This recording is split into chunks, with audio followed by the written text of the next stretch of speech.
Le silence des roucouls, écrit par Jonathan Stutzman et illustré par Heather Fox, aux éditions Père Fouettard.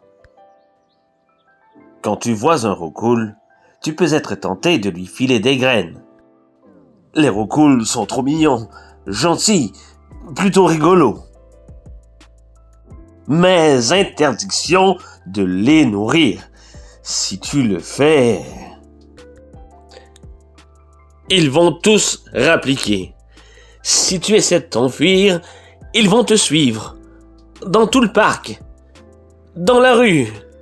Jusqu'à la maison. Ta mère va pas être contente. Là où tu iras, ils iront.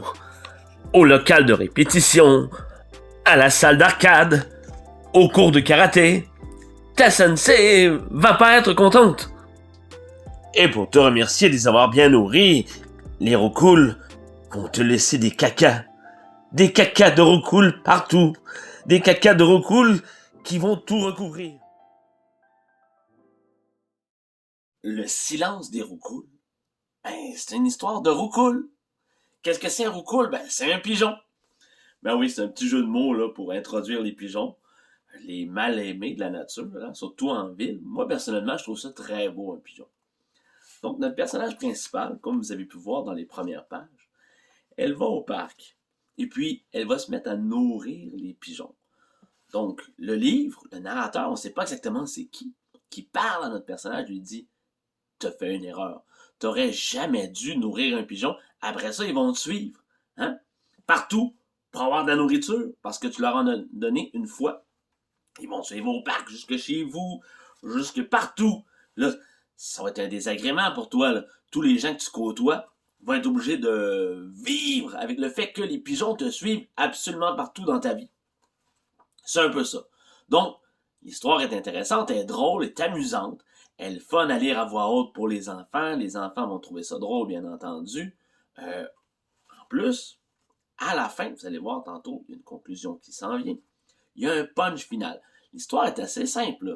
Les images sont assez simples, souvent sur des fonds tout jaunes ou tout blancs, tout ça, mais le punch final, tout comme d'autres gags que dans le livre d'ailleurs, il faut quand même être attentif. Parce que c'est un livre qui a beaucoup d'ironie. Hein? On s'amuse dans une histoire qui fait un peu pas de sens. Comme je disais, très ironique. Mais cette ironie-là, ce deuxième degré-là qui est très le fun pour les parents, soit dit en passant, eh bien, on ne l'entend pas juste dans les mots. Il faut aussi aller le trouver, aller le chercher, être observateur dans les images. Il y a des affiches, il y a des mots décrits dans le livre qui n'est pas nécessairement dans la narration proprement dite. Et ça rend le livre tout aussi le fun avec un punch final intéressant, original, bien pensé. Donc, un petit coup de cœur bien simple et efficace que je vous conseille, je vous le rappelle, de Jonathan Stutzman et Heather Fox aux éditions Père Fouettard. Là-dessus, je vous en dis pas plus. Je vous dis à très bientôt. OK? Bye bye! Alors, accepte ton destin. Les roucouls ne sont pas méchants quand tu les connais bien. Donne-leur des noms. Tricote-leur des écharpes. Adopte-les. Emmène-les se promener au parc. Les roucouls adorent le parc. Un roucoul en bonne santé est un roucoul heureux. Oui, file-leur des graines. Les roucouls adorent ça. Tu commences à avoir le coup de main. Accepte tes roucouls, car ils seront à toi jusqu'à la fin. Il n'y a aucun moyen, absolument aucun, de s'en débarrasser.